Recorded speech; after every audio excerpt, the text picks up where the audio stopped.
It's raining all over the world. No, it's actually just raining in Tirana. Welcome to Travel Shots Live, where I bring you on-the-ground footage of all the places that I travel. My name is Tammy. Welcome. If you've never been here before, like I said, welcome. Hope you stick around. Today I thought, well, it's such a rainy, crappy day, why not actually show you the Airbnb location that I'm at. I rented this for 28 days in the month of April 2024. I mean, you know, I wanted to take you out for a nice walk outside, but like you can see, it's just not happening. There's a lot of rain going on. It's cold, it's 55. I don't want to get sick. So, what do you think $21 a day gets you in the city center of Tirana on an Airbnb in April? I don't know. Let's find out. I got the magic key to get in. I'm going to show you the security to this building. I am on the 3rd floor, which means I did have to walk up 3 flights. Well, there's one little flight we got to do, but I think it's doable. All right, here we go.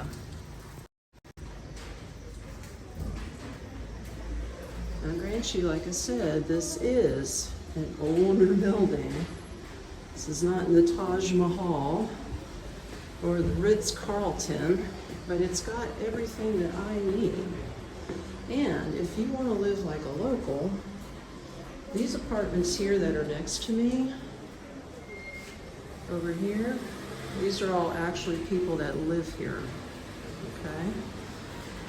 But this is the secret passage door that gets you into your Airbnb. And there's me and another person to the left of me that it's renting for Airbnb. Now, safety. Watch this. If you don't have this key, you don't get into this door. And it immediately turns off.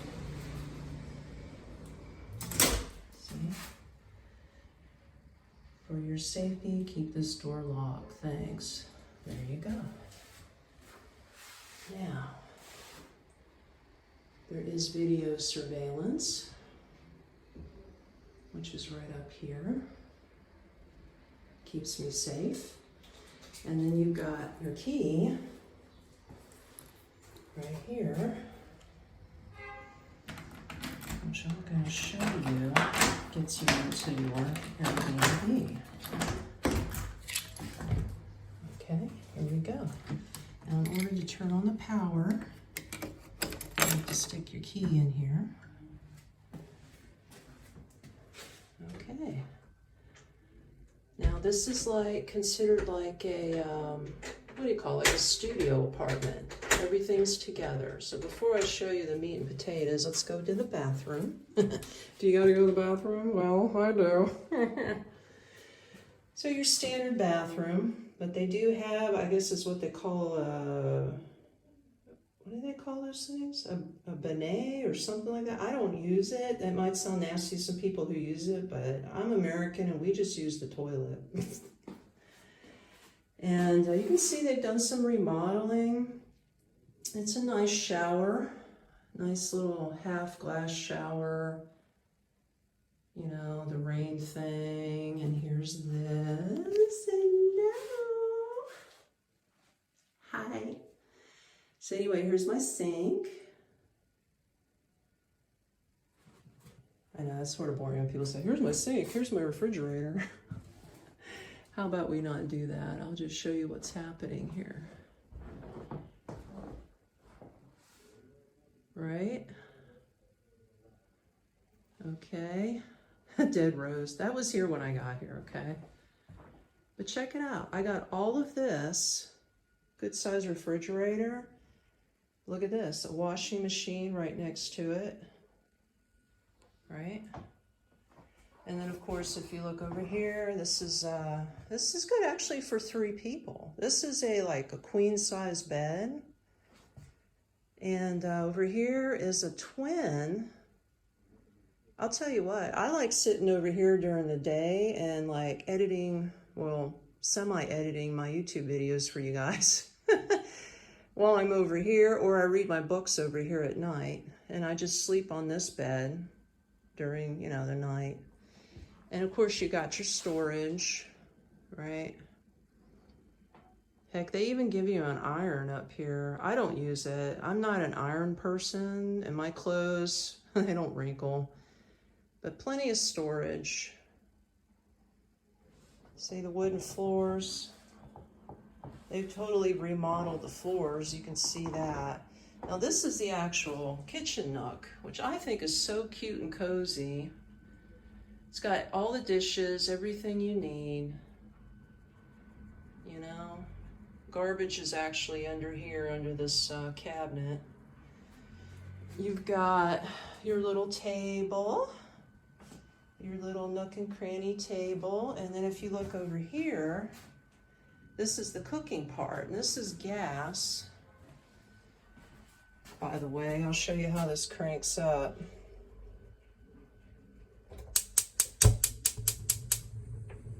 See that? And then you turn it off. There you go. Of course, coffee pot. It comes, they gave me salt and sugar, all this other stuff I bought on my own to cook and stuff. But I mean, it's totally cute for $21 a night. I mean, bro, you can't beat this. And you see, you can open your window. This is the courtyard. So I have courtyard view. And like I said, the buildings are older.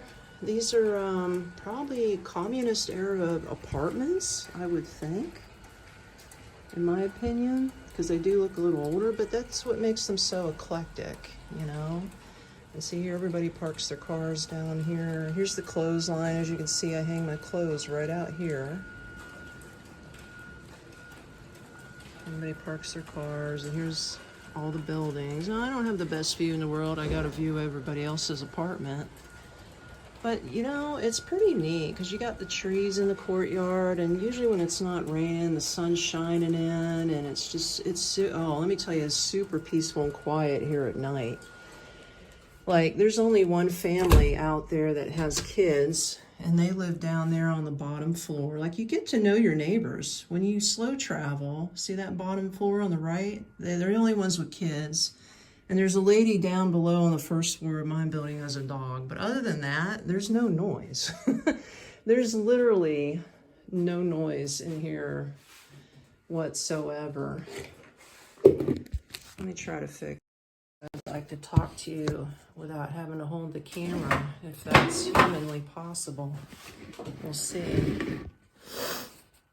Maybe not. I'll have to hold it like this. But anyway, maybe we should try it like this. I told you this is all unedited. I just try to wing shit as I go. So here we go. Can you see me? Hey, thumbs up. All right, let's move it a little over here. But okay, so 21 bucks, right? Oh, this isn't working. Let's use the plant. 21 bucks a night. Now, normally this place, I was looking online when I booked it, it rents for more. It actually rents for about $35 a night. I happen to get a 40% off discount through Airbnb because I booked it long-term, 28 days. Now, why 28 days and not 30? This is a good question. Because I don't know the answer to that, but I've played around with Airbnb. I've been using Airbnb for like a year and a half now, hopping around.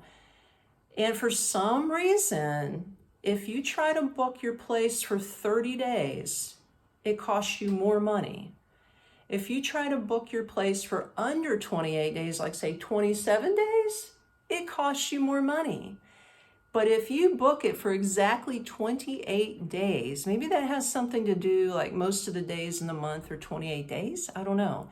But if you pick that amount, that is your biggest discount on Airbnb. So I want to share that with you. Doesn't matter what location you're in.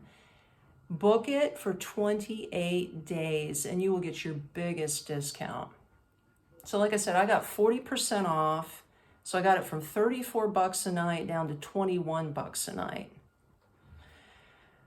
And I think, being in the middle of the city center in Tirana, like, that's a deal, man. You can't beat that. I'm within walking distance to everything I need. If you've watched any of my other videos, you can see the cheese shop's down the street, produce is across the street. I got a pastry to the left of me, like 5-minute walk.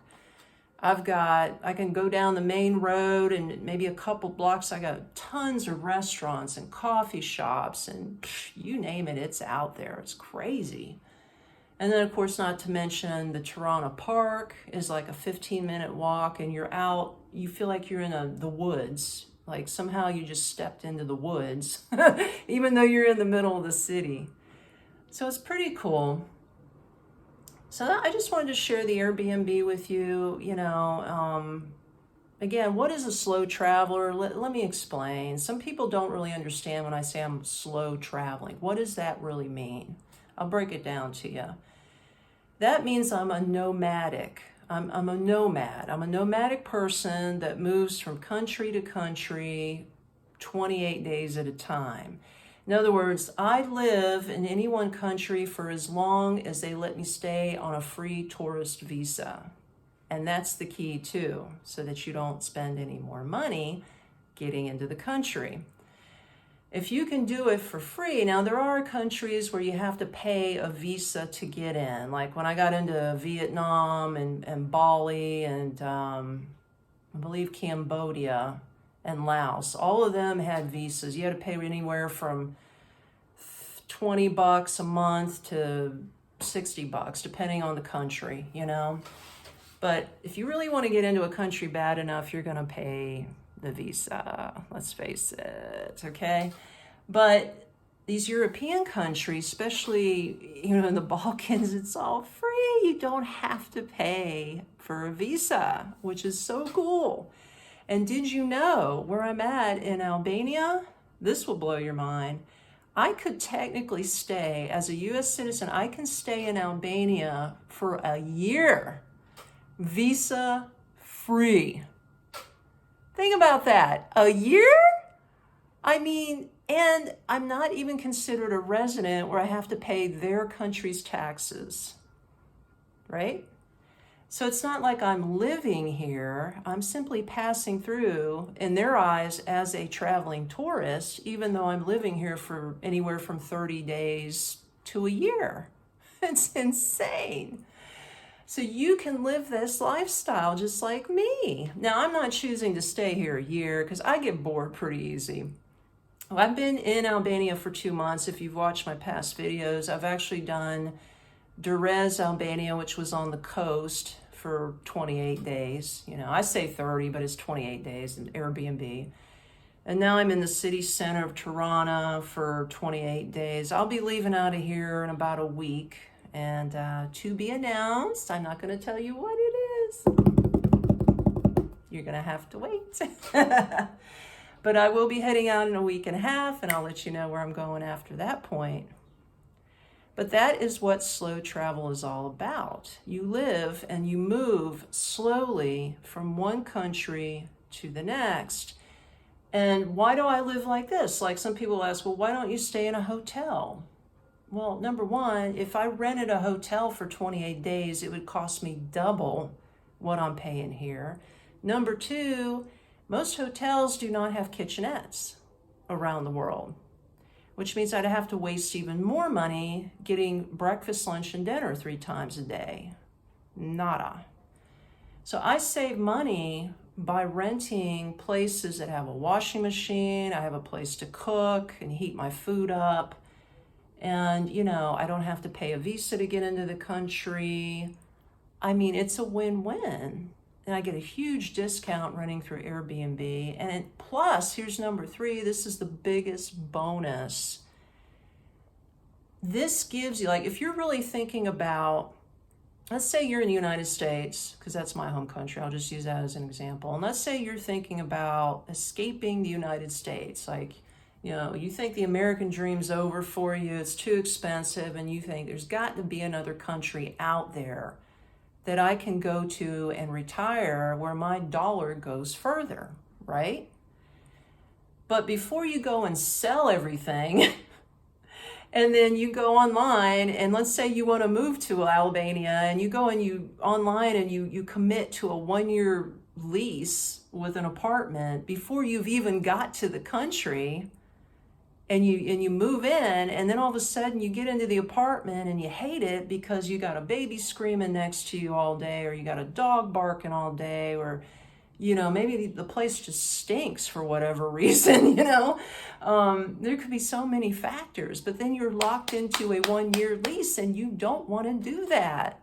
So your best bet before you go selling everything and coming over is go ahead and save up your vacation time. So if you can get a 1 month vacation from your job, save your money, save your vacation time, get to the country, book an Airbnb like me for about a month, and live like a local, like I do. I don't live like a tourist. I live like a local, as you can see. I know what these neighbors are doing from 8 to 5 every day. I even know how they sleep. Everybody sleeps around here at 11 p.m. It's quiet. And it's like, when the kids are going to school, when the people are heading off to work, where the local grocery store is. It's like I said, everything's within walking distance. Like, you learn to live like a local, and plus you can take in the culture. Me living like this, I'm living and I'm seeing how these people operate in their country, right? So that's what I call putting boots on the ground. Put your boots on the ground in the country you're interested in for 28 days or so. Some people recommend longer. I say a good month. You can get a feel for something within a month's time. Can you get along with the people? Do they speak English if that's your native language? Or can you get by without it? Are you comfortable with that? How are the food prices? Can you afford to live in that location, right? It's not just the rent. Also, if you want to be able to maneuver around the city, what is the transportation like? Do they have buses? Do they have trams, trains? Do they have e-scooters that you can rent off your app? This city's got all of that. If you don't want to walk, or let's say you're, partially disabled and you can't walk, right? So those are the things you got to think about before you go shucking it all in the United States, selling everything you got, and then just devoting your life in one location. So that is my story, and I'm sticking to it. This is my journey, and this is what I want to share with you. Hey, if you dug this and you really enjoy this type of content, give me a thumbs up. If you didn't like it, it's all cool. Give me a thumbs down. I'm a big girl. I can take the heat, okay? And also, subscribe if you haven't already, or don't. Totally your choice. Also, share and comment. Let me know, have you done any boots on the ground exploration of another country that you may be interested in? I'll catch you in the next one. Hopefully on a sunnier day. Love you. Peace out.